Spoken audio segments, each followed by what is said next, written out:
La primera parte es en relación al ciclo cardíaco. Y por eso les he hecho esa pregunta entre sístole y diástole, que no es nada difícil, ¿no? En realidad no creo que sea tan complicado que puedan responder esa pregunta.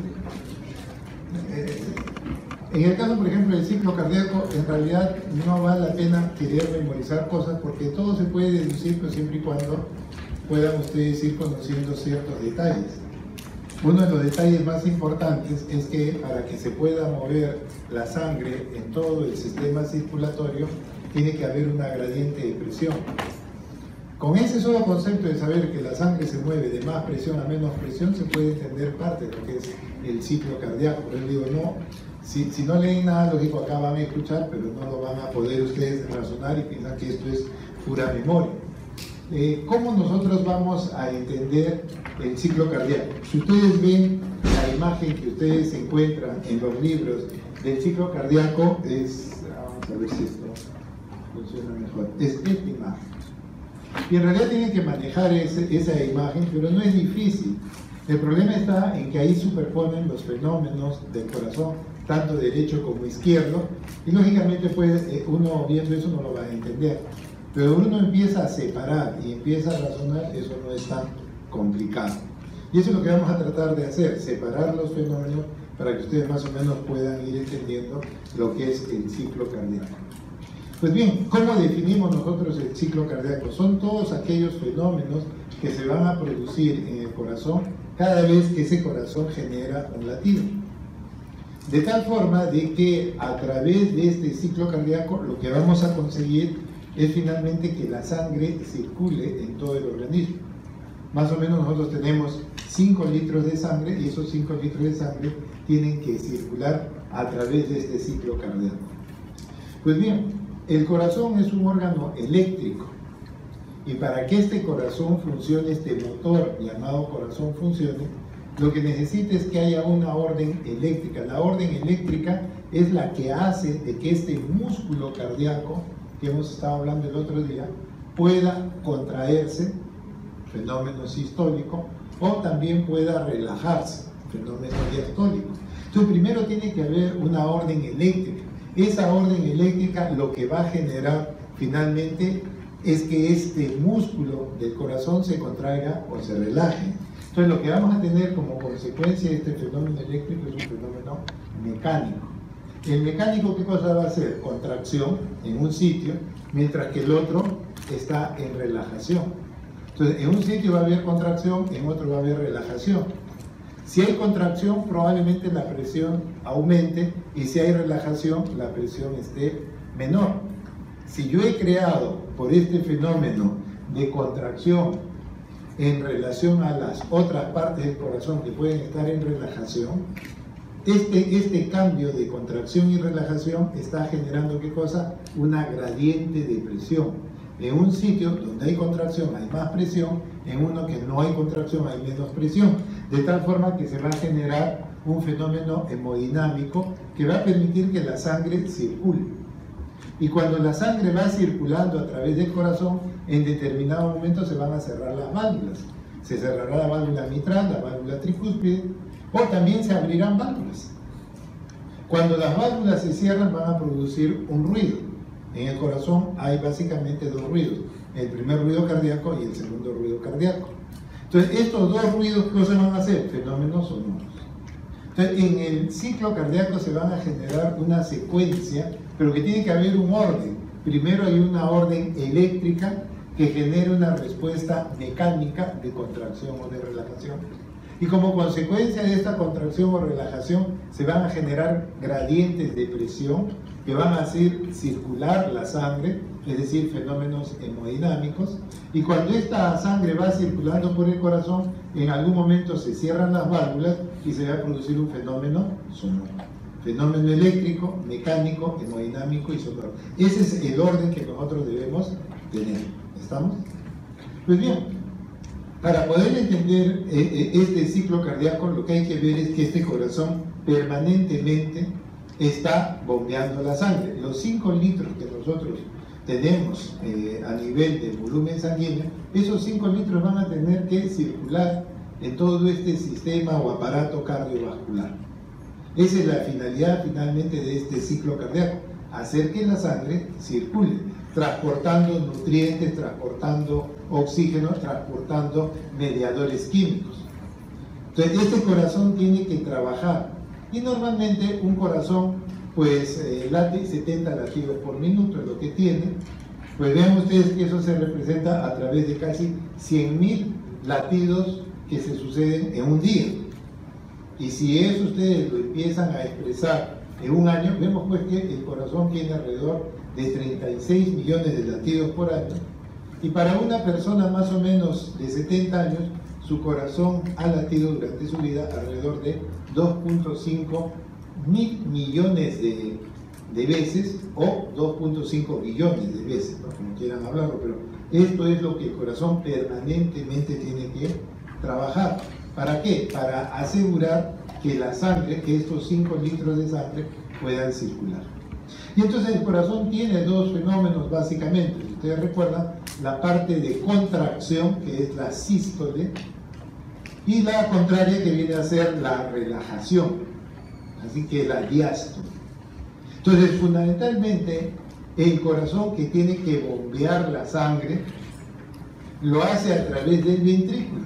Prácticamente la función del corazón no está en las aurículas. Las aurículas son reservorios de sangre. Las aurículas no cumplen una función trascendental. El que cumple sí la función más importante es el ventrículo. Entonces, si el ventrículo es el que trabaja, es el más importante en la función de motor, pues entonces todo el ciclo cardíaco va a estar circunscrito al ventrículo. O sea, lo que nos va a interesar no es tanto cómo está la aurícula, sino nos va a interesar el trabajo del ventrículo. Entonces, lo que tenemos que ver es que el ciclo cardíaco va a estar circunscrito a la función ventricular. Todo el ciclo cardíaco va a estar en relación a lo que sucede en los ventrículos. Pues bien, para poder entender el ciclo cardíaco, 3 conceptos importantes, pero que son sencillos y que probablemente ya los conocen, pero tienen que tenerlos presentes. En primer lugar, vean ustedes, la sístole, que es lo que viene a ser la contracción del músculo cardíaco, es como consecuencia de una orden eléctrica, que es lo primero que debe pasar, que es una orden de despolarización. La despolarización es la orden eléctrica que hace que este músculo cardíaco empiece a contraerse, que empiece el fenómeno sistólico. Mientras que la orden de la repolarización, esa es la orden eléctrica, la orden eléctrica de repolarización lo que hace es que el corazón se relaje, que el corazón descanse, es decir, que entre en una etapa diastólica. Entonces, primero tiene que haber una orden eléctrica de despolarización o de repolarización. ¿Eso qué genera? Pues una respuesta mecánica en el músculo. Si es la orden de despolarización, el músculo se contrae, sístole. Si la orden es de repolarización, el corazón descansa, se relaja, es decir, la diástole. Eso lo conocemos. El segundo punto que hay que tener en cuenta es que todo lo que sucede en el corazón derecho igual va a suceder en el corazón izquierdo. Los fenómenos de uno y de otro lado son muy parecidos. Hay pequeñas diferencias en relación a quién empieza primero, quién va después, pero en realidad los mismos fenómenos del corazón derecho son los mismos del lado izquierdo. El ventrículo derecho maneja presiones más bajas. Su trabajo es menor porque el ventrículo derecho bombea sangre hacia los pulmones. Y los pulmones están cerca del corazón. En cambio, el ventrículo izquierdo tiene que bombear sangre a todo el cuerpo, hacia el cerebro, hacia los pies, de tal forma que el trabajo del corazón izquierdo siempre es mayor que el derecho. ¿Eso qué va a determinar? Que el corazón derecho esté menos desarrollado y que el corazón izquierdo esté más desarrollado. Que el corazón derecho maneje menos presiones, mientras que el lado izquierdo del corazón maneja presiones más altas. Entonces una persona puede tener una presión arterial de 120/70, ese es en el lado izquierdo del corazón, mientras que en el lado derecho maneja presiones de 26/12. Entonces los trabajos están dados porque el ventrículo derecho lo que hace es bombear la sangre a los pulmones, pero el izquierdo manda a todo el cuerpo. Entonces es fácil entender que los comportamientos de ambos ventrículos en relación a esfuerzo que hace, pues lógicamente en un sitio es menor, lado derecho, y es mayor en el lado izquierdo. Pero los fenómenos son los mismos. Los fenómenos del lado derecho y del lado izquierdo son iguales, no hay ningún tipo de diferencia. El otro elemento importante y que ya les mencioné, para que la sangre se pueda mover, tiene que haber, ¿qué cosa? Una gradiente de presión. La sangre siempre se mueve de más presión a menos presión. Es la única forma que tiene el organismo para movilizar la sangre. La sangre va de más presión a menos presión. Esos son los tres conceptos que deben tener presente para poder entender cómo es que el corazón funciona. Pues bien, entonces empecemos ahora con el ciclo cardíaco. Yo quiero que el corazón bombee sangre. Pero si yo quiero que el corazón bombee sangre, ¿qué es lo primero que me interesa? Que el corazón se llene de sangre. ¿Y qué cavidad es la que estamos evaluando? El ventrículo. Entonces, lo primero que tenemos que ver para que este corazón pueda bombear sangre es ver que el ventrículo tiene que tener ciertas características en el momento de su llenado. Entonces, la primera etapa del ciclo cardíaco es lo que se llama el llenado ventricular. Todo está en relación al ventrículo. Y lo primero que yo necesito para que este ventrículo bombee sangre es que se llene de sangre. Entonces, la primera etapa del ciclo cardíaco es el llenado de ventrículo. Y esto es un fenómeno diastólico. El ventrículo se está relajando, es un fenómeno diastólico, y durante la relajación de este ventrículo es que se produce el llenado. ¿Estamos? Pues bien, entonces el llenado del ventrículo se va a iniciar porque la sangre de la aurícula empieza a pasar al ventrículo. Si la sangre de la aurícula está pasando al ventrículo, ¿cómo deben ser las presiones? ¿Dónde debe haber más presión? ¿Dónde debe haber más presión? En la aurícula. Entonces, lo primero que debemos tener es que la presión en la aurícula debe ser mayor que la del ventrículo, porque si no la sangre no se mueve. Entonces, la primera condición que yo debo tener es que la presión en la aurícula debe ser mayor que la del ventrículo. Entonces, en ese momento en que la presión de la aurícula es mayor que la del ventrículo, la sangre va a empujar, ¿y qué cosa va a hacer? Va a abrir las válvulas mitral o la válvula tricúspide, o sea, va a abrir las válvulas auriculoventriculares y la sangre va a empezar a pasar de las aurículas a los ventrículos, produciendo lo que se llama el llenado de ventrículo. O sea, ahí ustedes no tienen nada que memorizar, es nada más deducir. Pero lo que tienen que recordar es que la sangre se mueve de más presión a menos presión. ¿Estamos? Entonces, lo que hemos generado es que las aurículas están llenas de sangre, tienen mucha presión, el ventrículo se está relajando, tienen menos presión y en ese momento la gradiente de presión hace de que se abran las válvulas auriculoventriculares, mitral o tricúspide, y la sangre va a pasar de las aurículas a los ventrículos. Pues bien, esta etapa del ciclo cardíaco dura 5 décimas de segundo. 5 décimas de segundo. Muy bien, ya la aurícula se ha terminado de llenar. ¿Estamos? ¿Cuánto es el volumen que debe tener un ventrículo? 120. Recuerden que la cantidad de sangre que pasa de las aurículas a los ventrículos es de 70 mililitros. Y 50 es lo que normalmente debe quedar en los ventrículos. 70 más 50 es 120. Ese es el volumen que tiene el ventrículo izquierdo. ¿Cuál es el volumen del ventrículo derecho? El mismo, porque ambos tienen los mismos fenómenos. Pues bien, entonces una vez de que este ventrículo está lleno de sangre, ¿qué debe hacer ahora el ventrículo? Pues lo que el ventrículo tiene que hacer es empezar a tratar de bombear esa sangre. Por lo tanto, lo que vamos a tener es un fenómeno sistólico. Empieza la contracción del ventrículo. Las paredes del ventrículo empiezan a contraerse. Pero el ventrículo ha estado relajado. La presión dentro del ventrículo es 3, 4, 5 milímetros de mercurio porque está relajado, porque se ha llenado de sangre, todo está en diástole. El corazón, el ventrículo no ha trabajado. Entonces se ha llenado de sangre, pero por ejemplo en el lado izquierdo del corazón, la presión de la arteria aorta normalmente es 120/70 y el ventrículo está en 3-4 milímetros de mercurio. Pues bien, lo que tiene que hacer el ventrículo inicialmente es contraerse, y de la presión de 5 o 6 milímetros de mercurio va a empezar a subir a 10, a 20, pero la sangre podrá salir hacia la aorta, no, porque la aorta todavía está con una presión más alta. Entonces empieza primero el fenómeno de la contracción. Las paredes del ventrículo empiezan a contraerse. Entonces las paredes del ventrículo se empiezan a contraer, la presión dentro del ventrículo empieza a subir. La presión del ventrículo sube a 5 o 6 milímetros de mercurio. En cambio, las aurículas han terminado de vaciarse. ¿Cuánto debe ser la presión en la aurícula? 0.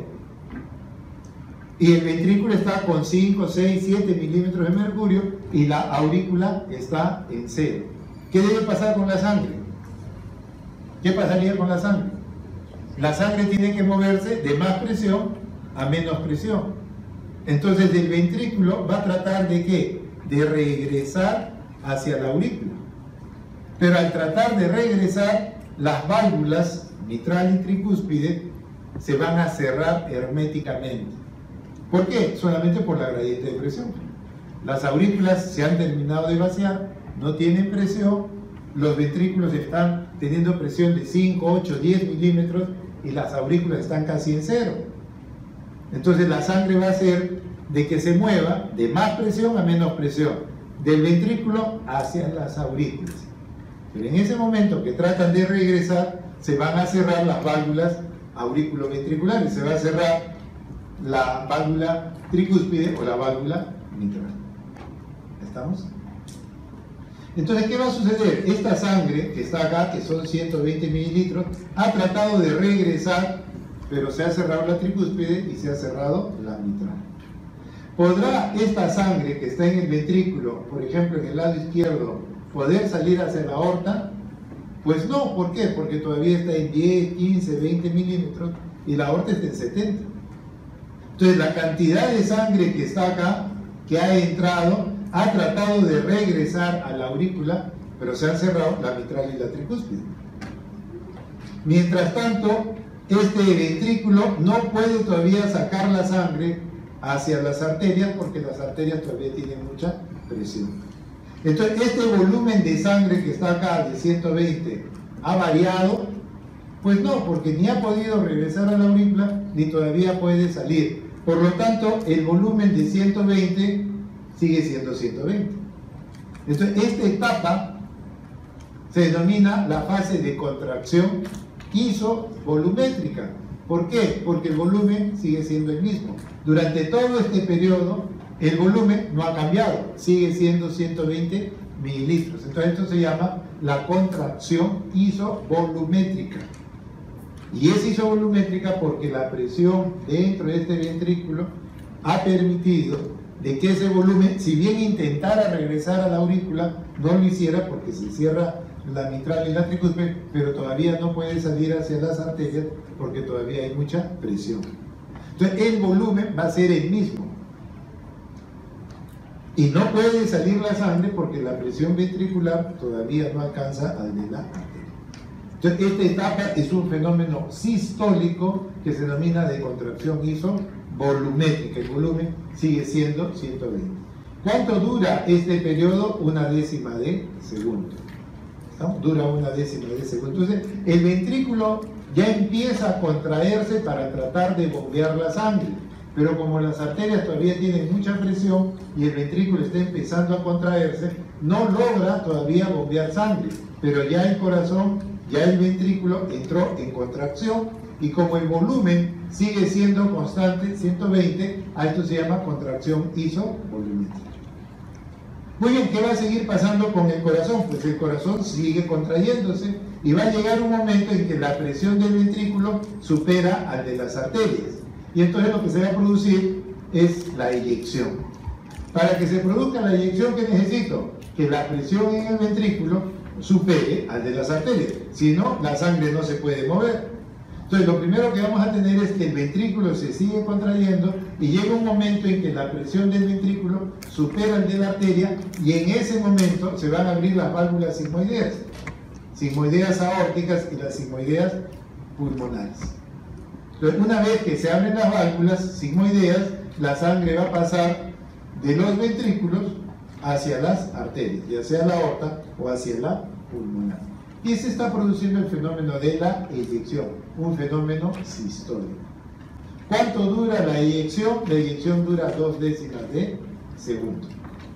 2 décimas de segundo. Y de esa manera, ese corazón, ese ventrículo ya bombeó sangre. Ya cumplió su función de ser el motor, de bombear sangre. Pues ahora, ¿qué tiene que hacer el ventrículo? Relajarse. O sea, ya cumplió su función de contracción sistólica. Ahora, ¿qué tiene que hacer? Descansar. Entonces, el siguiente fenómeno va a ser un fenómeno diastólico. Este fenómeno diastólico consiste en que el ventrículo se relaja. El ventrículo empieza a relajarse. Entonces, si el ventrículo empieza a relajarse, la presión dentro del ventrículo empieza a disminuir. ¿No? Una vez que ya, por ejemplo, en el lado izquierdo del corazón, la presión dentro del ventrículo ha debido superar los 120 milímetros de mercurio. ¿Por qué? Porque la presión de nosotros alcanza el máximo en 120.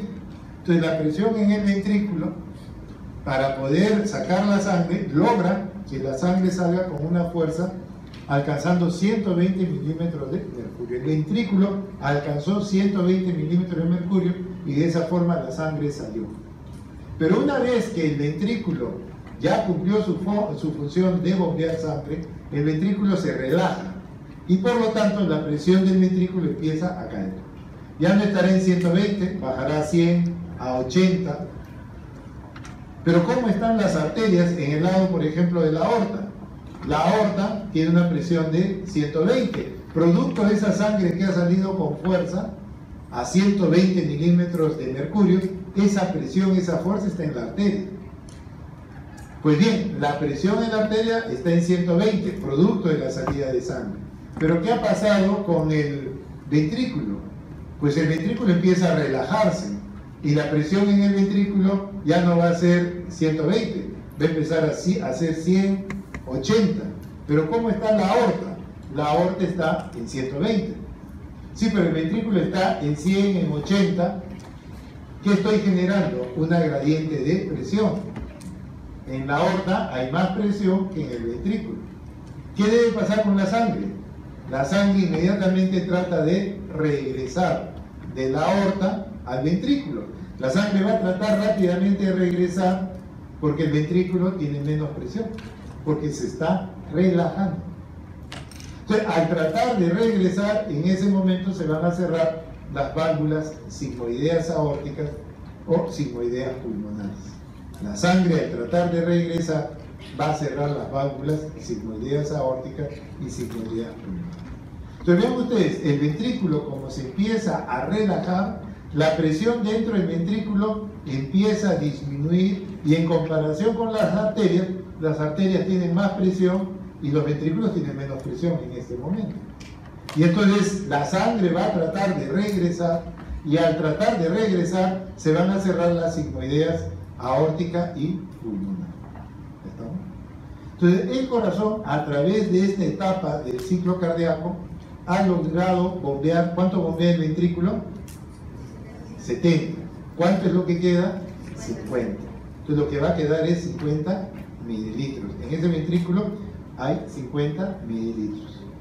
Pues bien, estos 50 mililitros que están acá, que es el volumen residual, lo que queda después que el ventrículo ha bombeado sangre, varía en algún momento. La sangre que está regresando de las arterias, ¿llegan a regresar al ventrículo? No. Por lo tanto, el volumen sigue siendo 50. Este volumen no cambia durante este periodo de la relajación. Entonces, como ese volumen no cambia, se llama también relajación isovolumétrica. El volumen sigue siendo 50 mililitros durante este periodo. Durante este periodo, el volumen que hay dentro del ventrículo no cambia, hay 50 mililitros. ¿Estamos? Entonces vean ustedes que el ventrículo empieza a relajarse y de una presión en el lado izquierdo de 120 empieza a bajar a 100, a 80, a 60, a 40. Mientras que las aurículas, ¿qué están pasando en las aurículas? En las aurículas la sangre está llegando y ese volumen de sangre va a tener una presión. 1, 2, 3, 4, 5 milímetros de mercurio. Las aurículas, conforme se van llenando de sangre, ganan volumen y ganan presión. ¿Pero cuánta presión? 2, 3, 4 milímetros de mercurio. ¿Cómo está la presión en el ventrículo? Está en 80, 60, 50.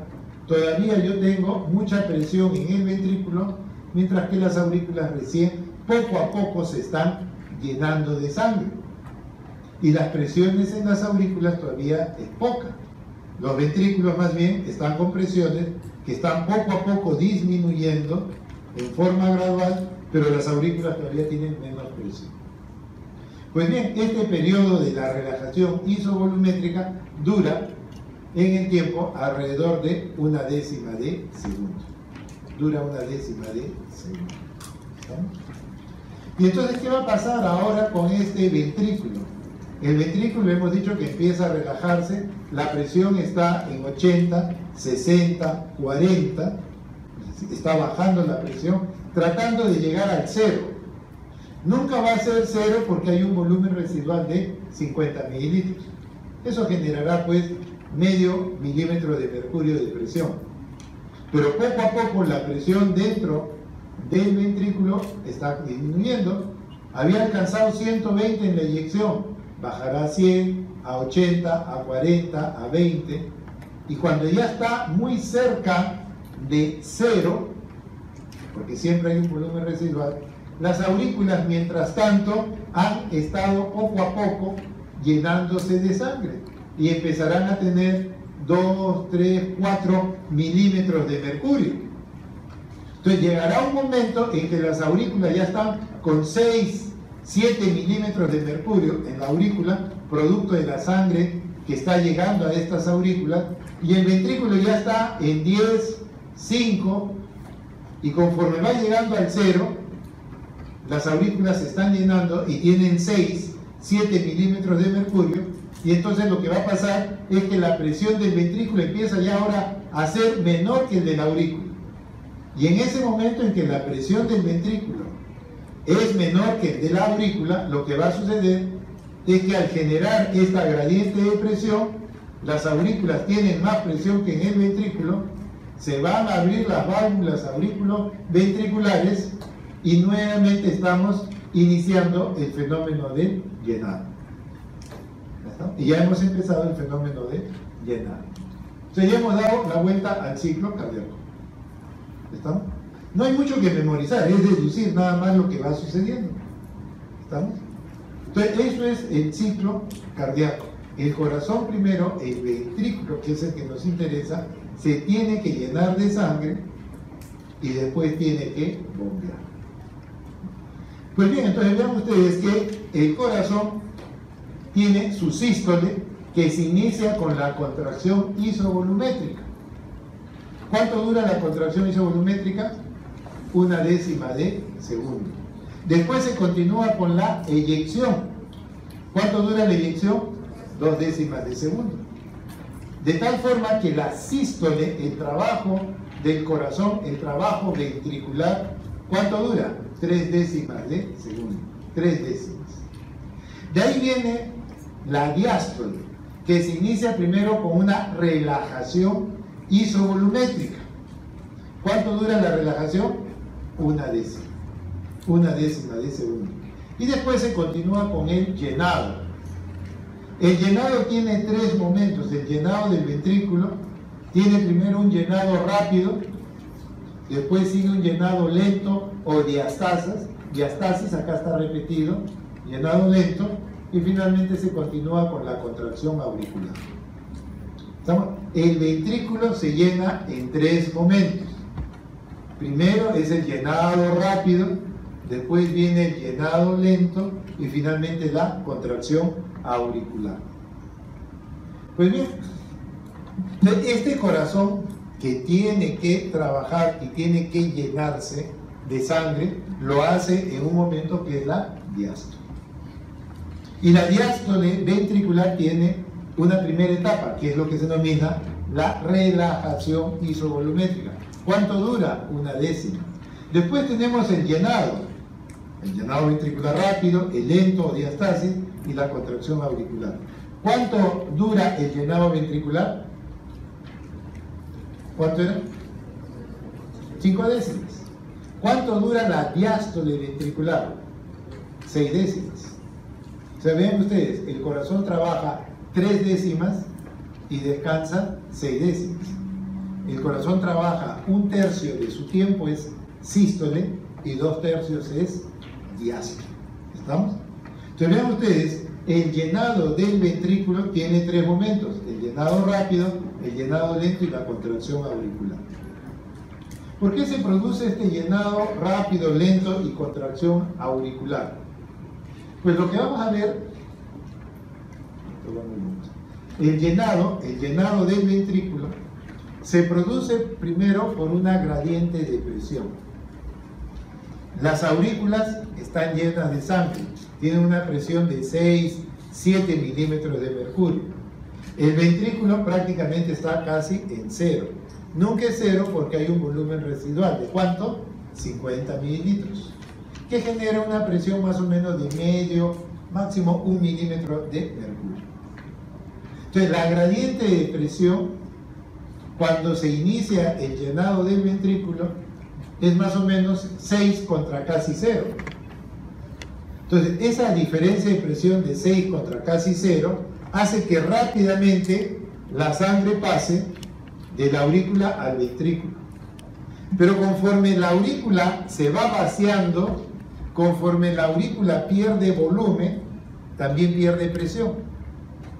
Y entonces ya no va a tener 6 de presión. Conforme la aurícula empieza a llenar al ventrículo, de 6 bajará a 5, bajará a 4.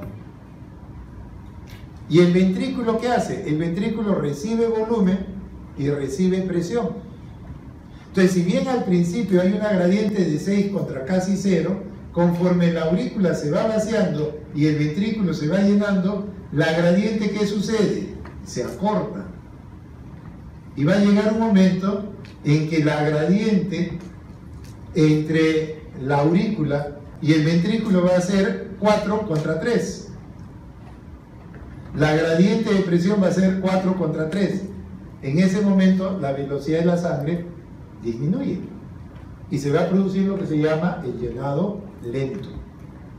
Entonces, al principio la sangre pasa rápido de la aurícula al ventrículo generando un llenado rápido por gradiente de presión, pero conforme la aurícula empieza a vaciarse, pierde volumen y pierde presión. Volumen, presión que gana el ventrículo, entonces el ventrículo empieza a tener más presión. Y la gradiente ya no es 6 contra casi 0, es 4 contra 3. En ese momento, la velocidad de la sangre empieza a disminuir y se produce el llenado lento. En el llenado rápido, el 70% del volumen sanguíneo es lo que pasa. En el llenado lento solamente pasa el 10% restante. Entonces, tanto el llenado rápido como el llenado lento es un fenómeno pasivo. Las aurículas no han trabajado, lo que han trabajado son las gradientes de presión. Hay mucha presión, hay menos presión, la sangre se mueve. Pero durante este llenado rápido y el llenado lento ha pasado ¿cuánto del volumen sanguíneo? 70 más 10, 80%. Hay un 20% que está todavía en la aurícula, pero ya no puede pasar. ¿Por qué? Porque la aurícula, al producirse el llenado lento, de 4 bajó a 3,5. Y el ventrículo que estaba en 3, ahora está en 3,5. La aurícula tiene 3,5, el ventrículo tiene 3,5. La sangre ya no se mueve. Pero hay un 20% del volumen que está todavía en la aurícula. En ese momento y solo en ese momento, la aurícula se despolariza y empieza a trabajar. Y genera lo que se llama la contracción auricular. La presión rápidamente dentro de la aurícula vuelve a subir un poco para poder escurrir el último 20%. Y así es como termina de llenarse el ventrículo. El ventrículo tiene un llenado rápido, un llenado lento y finalmente la contracción auricular, que es el único momento en que la aurícula se contrae. Entonces vean ustedes, el llenado del ventrículo se inicia primero con un llenado rápido. Esto es un fenómeno de gradiente de presión nada más. Más presión, menos presión. Va a pasar el 70% del volumen. Conforme la aurícula se va vaciando, pierde volumen, pierde presión y se va a generar el llenado lento o diastasis, donde va a pasar solamente el 10% restante. Todo esto ha sido pasivo. La aurícula no ha trabajado. ¿En qué momento trabaja la aurícula? Después del llenado lento.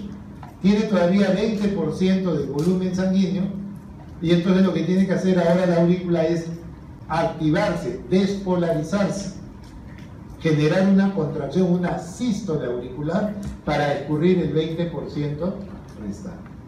Y entonces así es como se produce este llenado del ventrículo.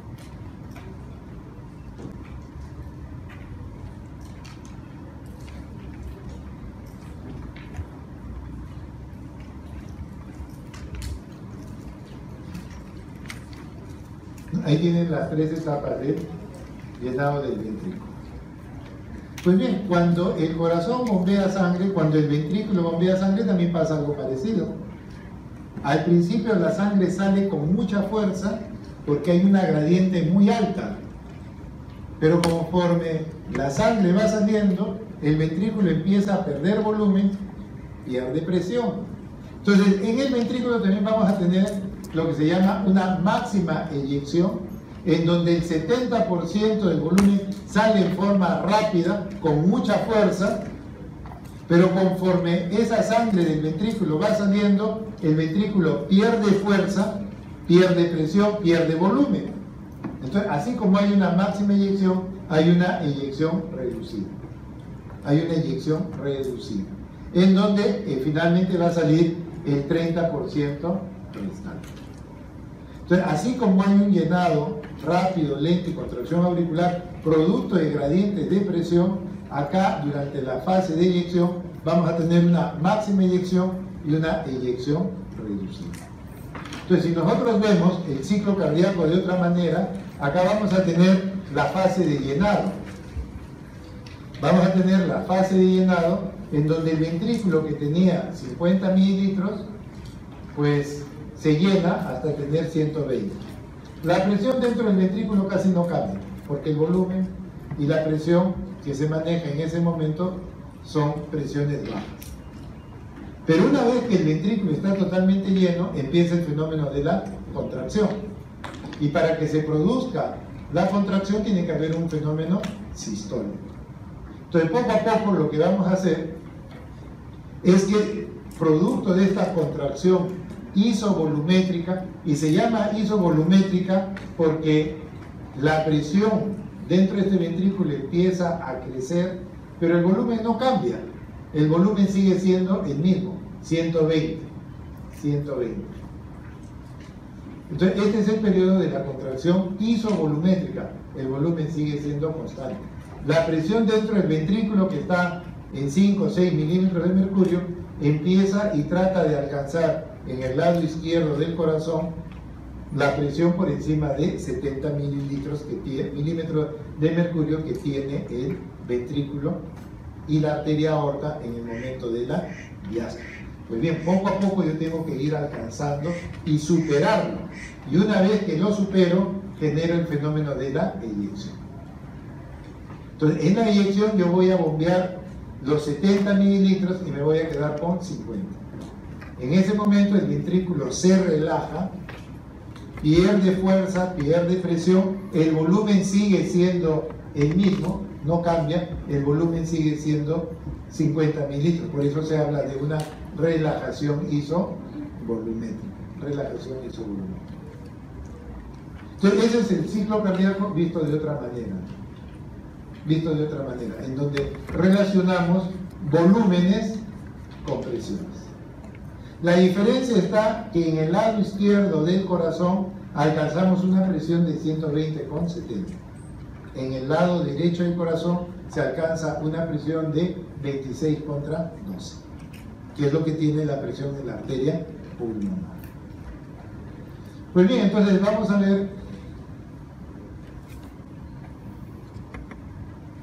ver lo siguiente.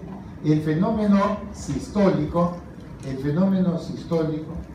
se debe iniciar ¿con qué fenómeno? Con un fenómeno eléctrico. Primero tiene que haber la orden eléctrica, que hace que ese ventrículo se despolarice. Entonces la actividad eléctrica debe llegar al ventrículo. A través de las fibras de Purkinje, el estímulo llega al ventrículo, al músculo ventricular, y el ventrículo se despolariza, el ventrículo inicia una contracción, inicia un fenómeno sistólico. Y entonces la despolarización, que es la orden eléctrica, hace que el ventrículo se contraiga de tal forma que la presión dentro del ventrículo sube en relación al de las aurículas, y en ese momento la sangre, al tratar de regresar hacia la aurícula, van a cerrar la válvula mitral y la tricúspide. Y al momento de cerrarse las válvulas, se va a producir un ruido, el primer ruido cardíaco. Se va a producir el primer ruido cardíaco cuando la válvula mitral y tricúspide se cierran. Muy bien, ¿qué va a suceder después? Bueno, si bien ya empezó la contracción isovolumétrica, va a llegar un momento en que la presión dentro del ventrículo supera de las arterias. Y en ese momento se abren las sigmoideas y se produce la eyección. ¿Cuánto dura esta sístole? Dura 0,3 de segundo, que se inicia con la contracción isovolumétrica, 1/10, y la eyección 0,2 de segundo. Pues bien, así el corazón, el ventrículo logra bombear sangre. Ahora, ¿qué tiene que pasar? El ventrículo se relaja. La relajación isovolumétrica. Entonces, lo que vamos a tener es que, primero, para que se produzca la relajación isovolumétrica, lo primero que necesitamos, ¿qué cosa es? Primero debe haber una orden eléctrica. Tiene que haber una orden de repolarización. Entonces, lo primero que yo debo tener es una orden de repolarización que hace que el ventrículo empiece a relajarse. Y al empezar a relajarse, la presión dentro del ventrículo empieza a disminuir. Entonces, lo que vamos a tener es que la presión en el ventrículo disminuye en relación a la arteria que ha recibido sangre, que ha recibido presión.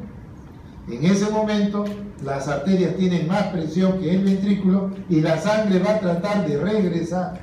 Y al tratar de regresar a los ventrículos, se cierran las válvulas sigmoideas, produciendo el segundo ruido cardíaco. ¿Qué va a suceder después? Bueno, poco a poco la presión dentro del ventrículo está llegando casi a cero, mientras que las aurículas poco a poco se van llenando de sangre y tienen una presión de 5, 6 milímetros de mercurio. El ventrículo está en 5, 4, 3, y conforme va llegando a cero y las aurículas se van llenando, en ese momento las aurículas tienen más presión que el ventrículo y empieza el llenado ventricular. ¿Cuánto dura toda esta diástole? 0,6 de segundo. La relajación 1/10 y el llenado 0,5 de segundo. Entonces, el corazón, si ustedes ven, la sístole cardíaca en relación a la diástole, la sístole es 1/3 y la diástole son 2/3. ¿No? Pues bien, entonces el corazón trabaja 1/3 y descansa 2. La sístole se inicia con la contracción isovolumétrica y se continúa con la eyección. En cambio, la relajación se inicia con la relajación isovolumétrica, se continúa con el llenado rápido del ventrículo, el llenado lento del ventrículo y finalmente la contracción auricular. Pues bien, a estos fenómenos pongámosles el electrocardiograma. El electrocardiograma se caracteriza por tener la onda P, que es la orden de que el ventrículo, que la aurícula se active. El único momento en que la aurícula logra trabajar es solamente cuando se activa. ¿Y para qué se activa? Para escurrir el 20% que no ha podido pasar durante el llenado. En el llenado rápido pasó 70, en el lento 10. Las presiones están 3.5 contra 3.5, la sangre ya no se mueve. El único momento en que la aurícula va a poder trabajar es este momento, la contracción auricular. Y eso se representa por la onda P. Entonces, antes que exista este fenómeno mecánico de contracción, debe haber la onda P, porque la actividad eléctrica precede a la mecánica.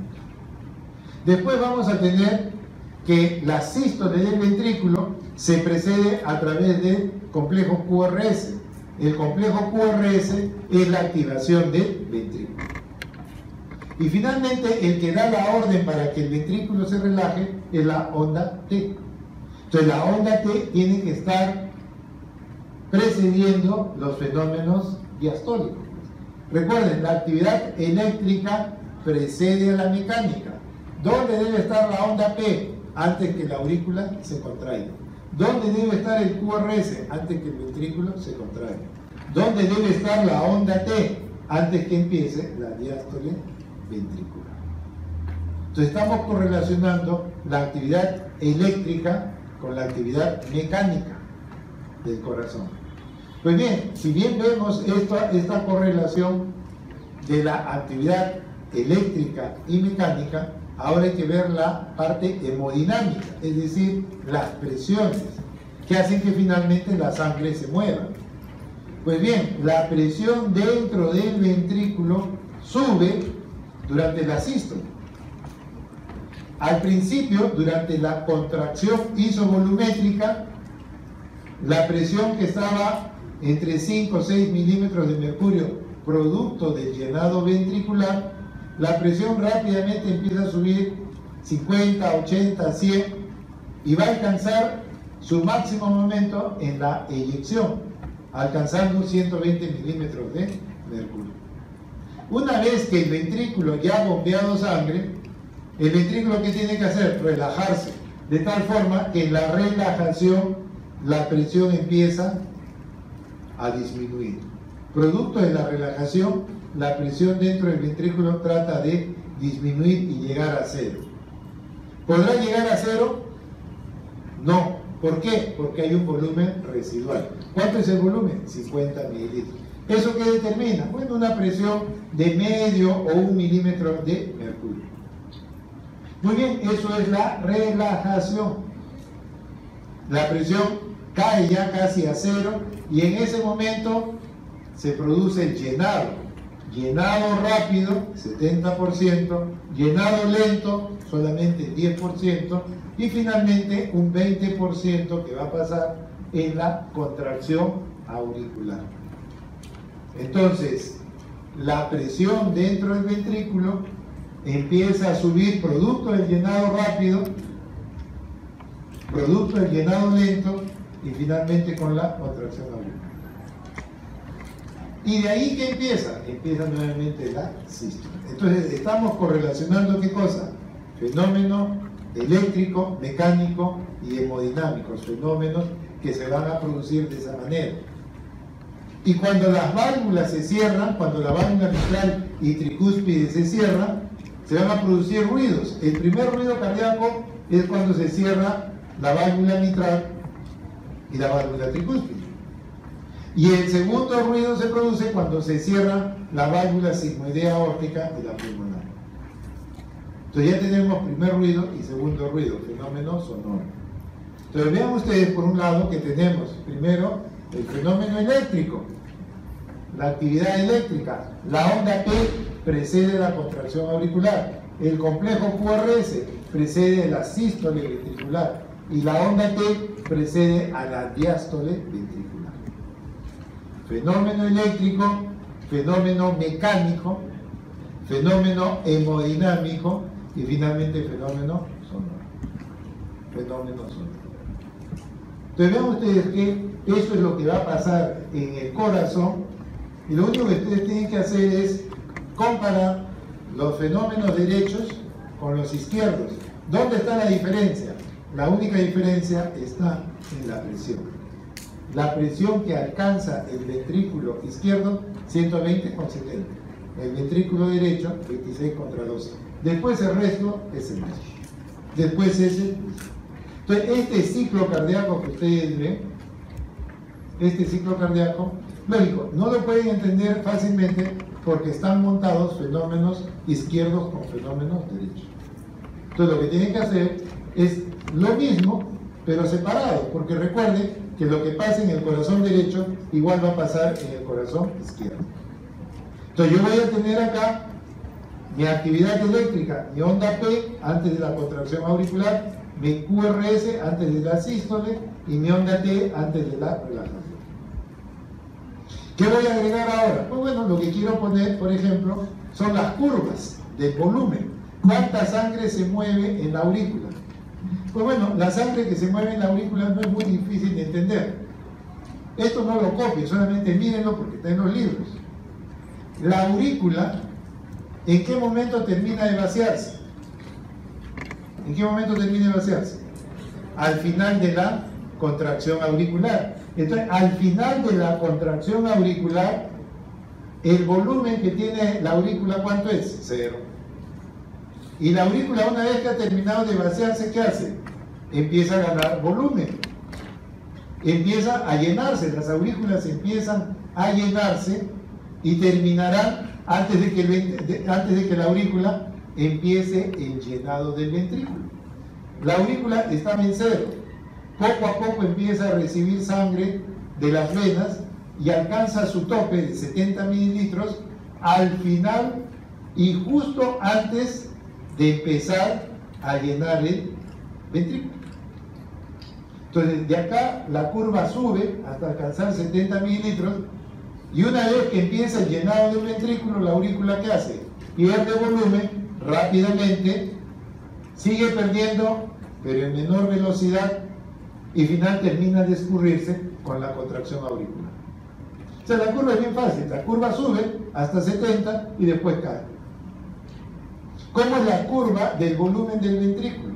Bueno, la curva del ventrículo también no es muy diferente, pero recuerden que hay un volumen residual, que es de 50 mililitros. El ventrículo, cuando termina la eyección, el volumen que queda en el ventrículo es de 50 mililitros. Mientras dure la relajación isovolumétrica, por eso se llama isovolumétrica, siempre va a ser de 50. Y después, ¿qué viene? El llenado.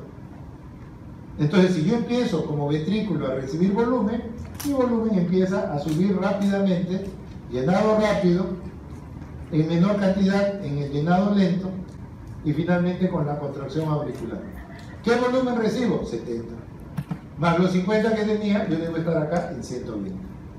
Esos 120 se mantienen durante toda la contracción isovolumétrica y después ya se produce la eyección.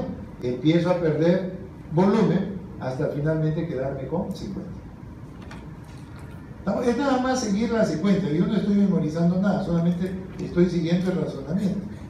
Entonces ya sé cómo se comportan los volúmenes. Ahora me voy a ver las presiones. En las presiones, la presión de la aurícula está en relación con el volumen de sangre que tiene. Entonces, si la aurícula había terminado de vaciarse y ya no tiene sangre, la presión en ese momento será 0. Conforme la aurícula gana volumen, gana presión. Conforme la aurícula gana volumen, gana presión. Conforme la aurícula pierde volumen, pierde presión.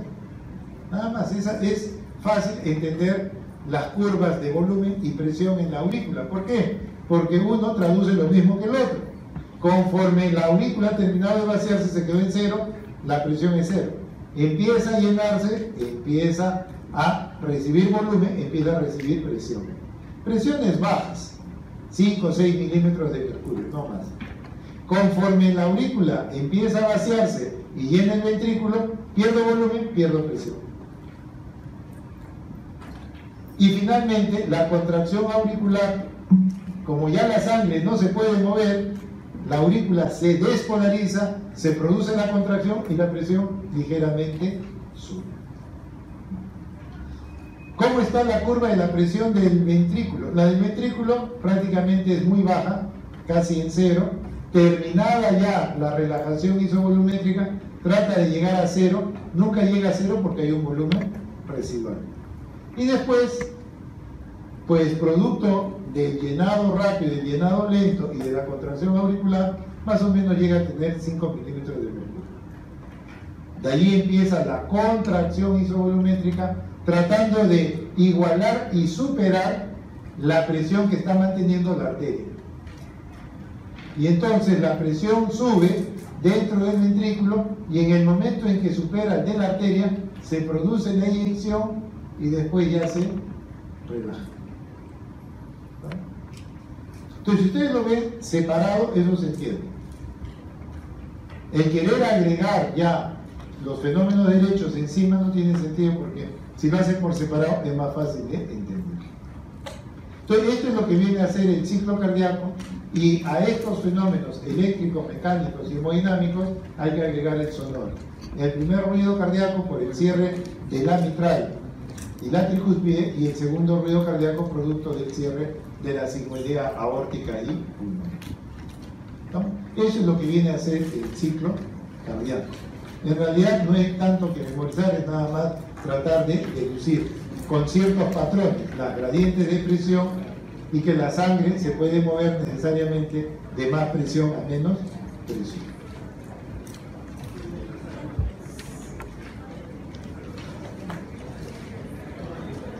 Muy bien, ahora lo que vamos a ver es lo que se refiere a la presión arterial.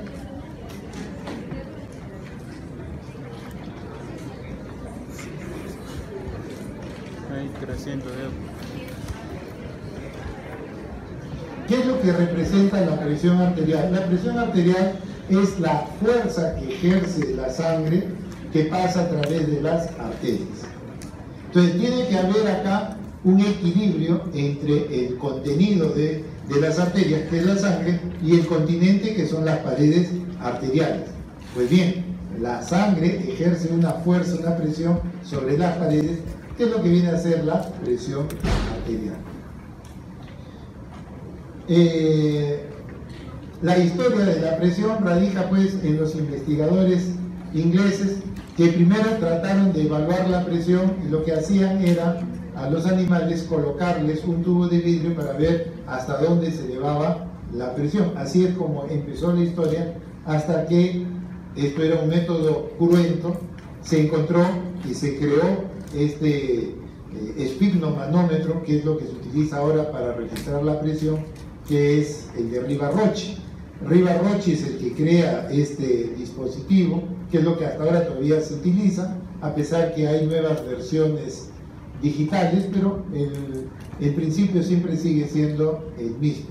Riva-Rocci crea este aparato que se utiliza hasta ahora para registrar la presión y finalmente Korotkov agrega a estos conceptos que daba Riva-Rocci, agrega lo que se llaman los ruidos de Korotkov, que determinan finalmente lo que es la presión máxima o sistólica y la presión mínima o diastólica. Entonces, tanto lo de Riva-Rocci como lo de Korotkov es lo que se integra y es lo que nosotros actualmente registramos la presión. Muy importante, hay una práctica para que ustedes aprendan a tomar la presión arterial. La pueden ver que no tiene sentido, que no es nada interesante, porque tomar la presión es ponerle un brazalete, insuflarle y ponerle estetoscopio. Craso error. Si ustedes no toman bien la presión, no saben registrar la presión, pueden generar mucha población que está probablemente siendo diagnosticada de hipertensión y no lo es. Y es que generalmente no se enseña a tomar la presión porque nadie quiere hacerlo. Todos creen que se hace mirando. Si ustedes no escuchan bien los ruidos de Korotkov, ¿qué hacen? En la guía está. En la guía dice cómo se debe hacer para escuchar mejor los ruidos de Korotkov.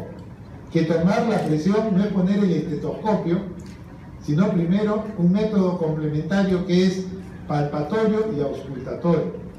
Por favor, revisen, porque constantemente todos tomamos la presión porque lo hemos visto pero no porque lo hemos leído. Y hay una serie de tips que están cómo se debe tomar la presión en determinadas circunstancias. Por eso la importancia de que hagan ustedes esa práctica del registro de la presión. Matemáticamente, la presión sale de la ley de Poiseuille que dice la presión viene a ser el producto, al despejar de esta fórmula, la presión viene a ser el producto del flujo sanguíneo por resistencia vascular. Eso es lo que finalmente nosotros podemos decir, basado en la ley de Poiseuille, que la presión arterial es ese doble producto. Lo que el corazón bombea en un minuto, volumen minuto, o también llamado gasto cardíaco, multiplicado por la resistencia vascular periférica. El corazón más o menos bombea 5 litros por minuto y la resistencia más o menos es de 20 milímetros por litro por minuto, lo cual nos da una presión arterial media de 100 milímetros de mercurio. Estamos hablando no de presión máxima ni de mínima, estamos hablando de la presión arterial media. La presión arterial media es la integral de la máxima con la mínima, de la sistólica con la diastólica. La presión arterial media es la que más nos interesa, pero más nos preocupamos de la máxima y de la mínima. Y no debe ser así. La presión arterial media, ¿qué es lo que determina? La presión de la perfusión. Con esa presión es la que se consigue perfundir un órgano, un tejido. Entonces, matemáticamente, la presión es ese producto, gasto cardíaco por resistencia vascular periférica. Pues bien, ¿cuál es la cifra de presión? Las cifras de presión, dependiendo de la clasificación que ustedes usen, esta es la americana, hablan que el límite de la presión es 14,9. La escuela europea, la World Heart Federation, la mayoría de escuelas, esta es la clasificación, pero si bien pueden haber diferencias en los subtipos, la presión no cambia. 14,9 es el límite para hablar de presión normal y por encima de 14,9 de presión ya alta. O sea, todas las guías finalmente el corte es 14,9. Pues bien, ustedes van a ver que la presión arterial, que tiene dos momentos, la presión sistólica y la presión diastólica. La sistólica está en relación al momento de la contracción, la diastólica más bien está en relación con la relajación. Y entonces lo que vamos a tener es que van a haber algunas variables que hacen variar la presión, por eso es importante saber registrar bien la presión arterial. Siempre les van a preguntar cuál es más importante, la sistólica o la diastólica. En realidad son las dos. Hay varios elementos que determinan tanto la presión sistólica como la diastólica. Pero cuando integramos la sistólica con la diastólica, es lo que tenemos la presión arterial media, que es la que más vale. ¿Por qué? Porque es la presión con la cual los tejidos reciben la sangre, la presión de perfusión. ¿Cómo se calcula? Pues se utiliza una fórmula que si bien no es exacta, pero nos ayuda. 1/3 de la diferencial de la máxima con la mínima, y eso se suma a la diastólica.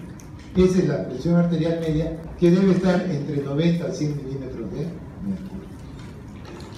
Pues bien, hay otros parámetros como la presión de pulso, que no es sino la diferencial de la máxima con la mínima. No es tan importante la presión de pulso, más nos interesa de repente la sistólica y la diastólica, pero no se olviden que la integral de la sistólica con la diastólica es la presión arterial media, que es la que realmente va a permitir que un órgano, un tejido, se pueda nutrir. Pues bien, entonces esta presión arterial media va a estar controlado por varios mecanismos que regulan la presión. Tenemos el sistema nervioso, el sistema de la renina, el sistema de las quininas y el de los péptidos natriuréticos. Pues bien, el sistema nervioso regula la presión de una manera muy importante. Lo hace como si fuera un arco reflejo. Si ustedes recuerdan, un reflejo es que hay un punto que capta, lleva el estímulo y se produce una respuesta. Pues igual va a pasar en la presión. tenemos sensores que captan la presión, eso se llaman varoreceptores, captan la presión y lo van a llevar hacia los centros de la presión, centros vulvares de la presión, y se va a generar una respuesta. Entonces, la presión arterial prácticamente es un arco reflejo. Vamos a tener sensores a nivel del arco aórtico, a nivel del callado aórtico o arco aórtico, ahí hay sensores de la presión, y en el otro lugar donde tenemos sensores de la presión es a nivel carotídeo. Entonces vamos a tener dos grupos de sensores, en el callado aórtico y a nivel de las carótidas. Ellos captan la presión en estos dos sectores y van a llevar la información hacia el centro de la presión. Y entonces lo que vamos a tener es que finalmente en el núcleo del tracto solitario, donde llega toda esta información, el núcleo del tracto solitario va a generar una respuesta.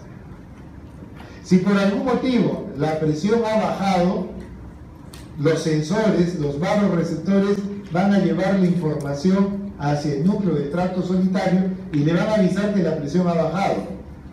¿Qué hace el organismo? Activa el simpático y eleva la presión, de tal forma que lo normaliza. Pero ¿qué sucede si más bien la presión ha subido? Pues si la presión ha subido, lo que va a suceder es que el núcleo del tracto solitario va a activar la vía del parasimpático. Y el parasimpático lo que va a hacer es reducir la presión arterial. Entonces, por un lado nosotros subimos la presión y por otro lado lo bajamos. ¿Quién regula eso? El núcleo del tracto solitario. Pero si bien la subida de la presión depende del sistema simpático, el parasimpático no tiene la misma potencia. No basta con activar el parasimpático para que la presión baje. Tenemos que inhibir al simpático.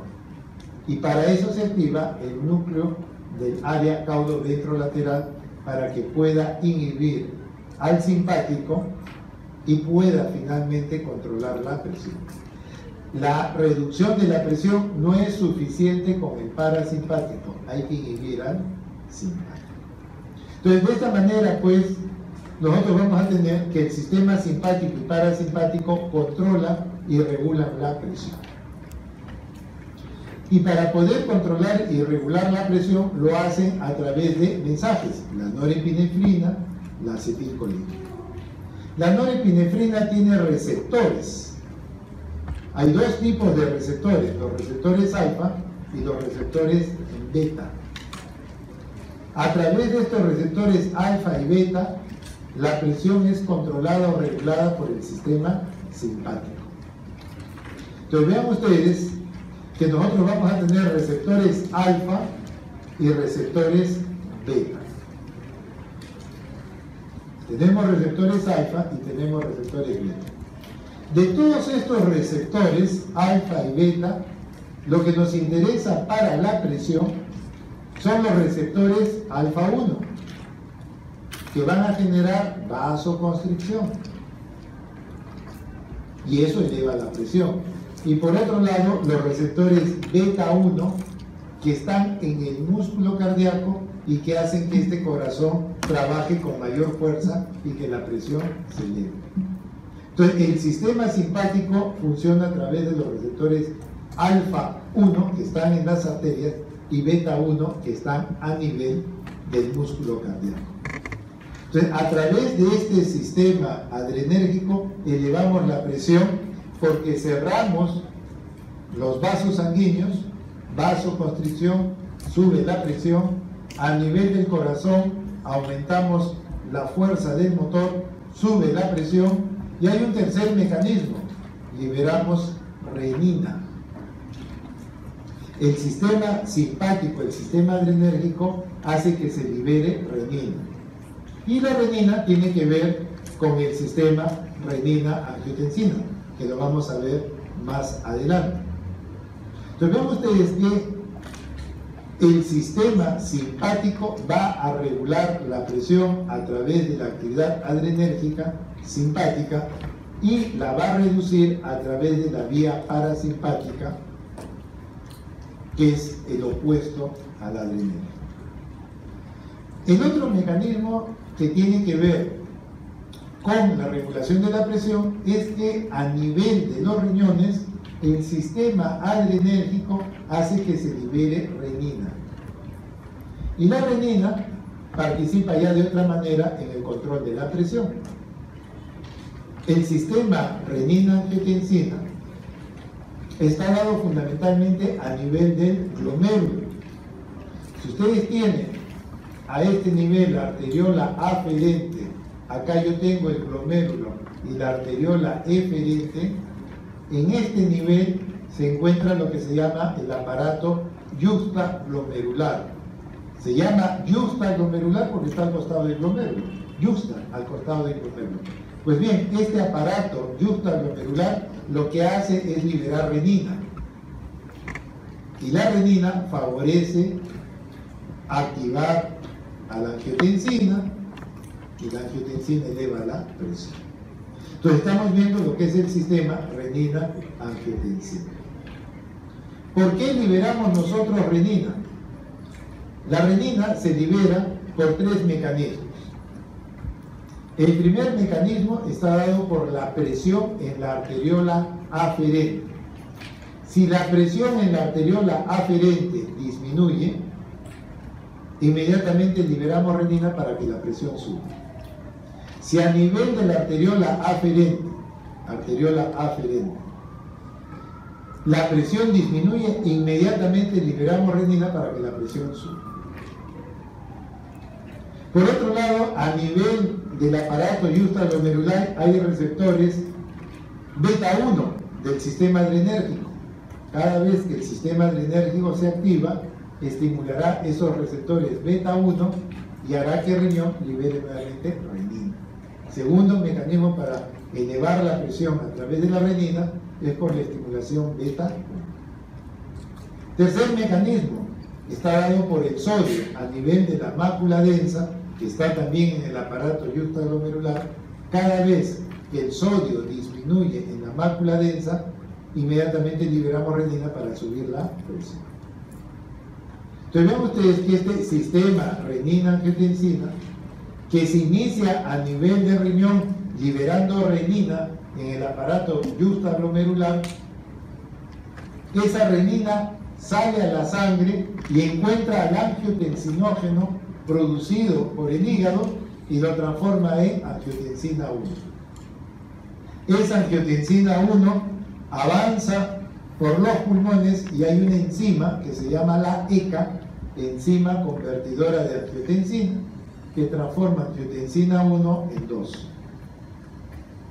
Entonces esa cascada de esas reacciones finalmente hace que tengamos angiotensina 2, y la angiotensina 2 es la que eleva la presión, actuando sobre el corazón, aumentando su contractilidad, a nivel de los vasos, generando vasoconstricción,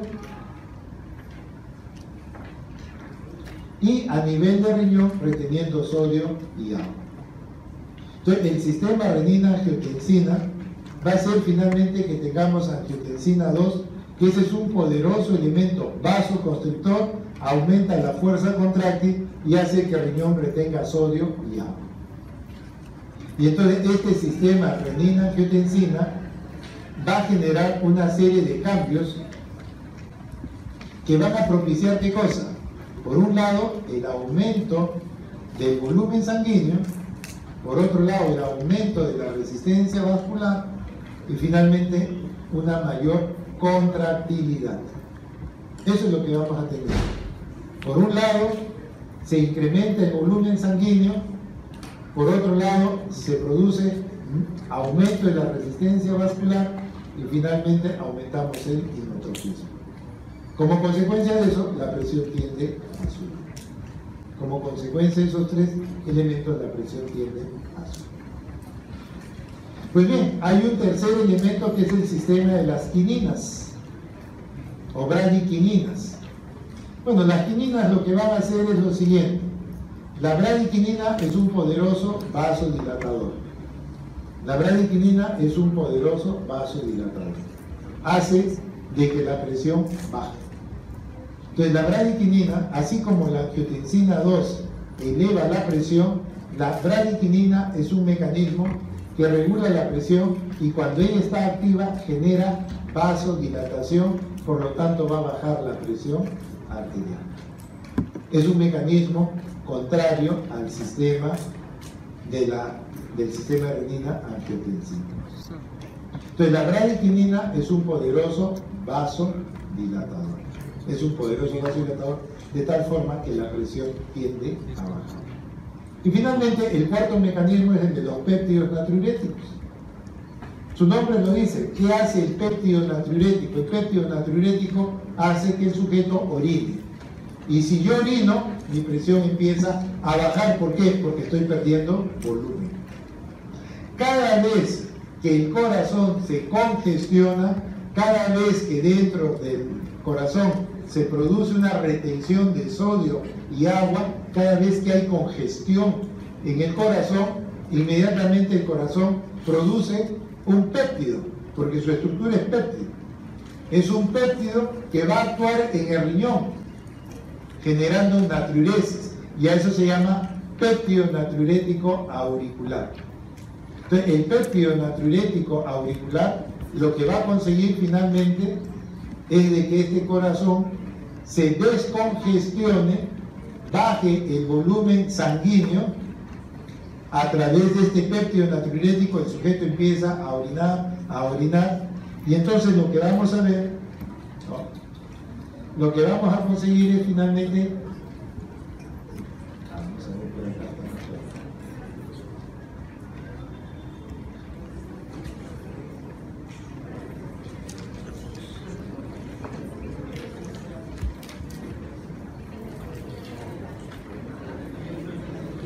lo que va a hacer el péptido natriurético es finalmente,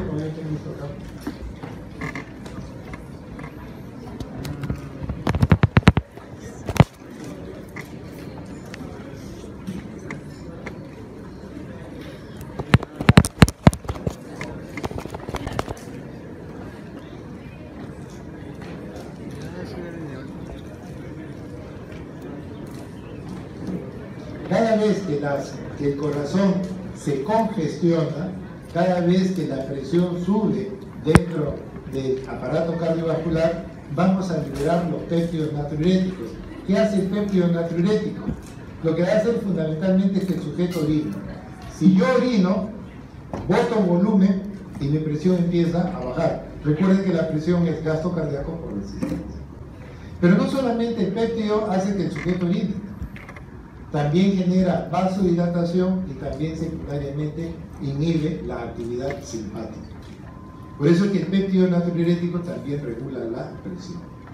Entonces, si bien tenemos que el simpático, el sistema nervioso, el sistema simpático eleva la presión, que el sistema renina-angiotensina eleva la presión, tenemos otros dos sistemas que hacen situaciones diferentes. Las bradiquininas, que generan vasodilatación y bajan la presión, y el sistema de los péptidos natriuréticos, que hace de que yo elimine el exceso de sal y de agua, y de tal forma que mi presión tiende a regularse. Entonces los péptidos natriuréticos nos van a ayudar de esa manera.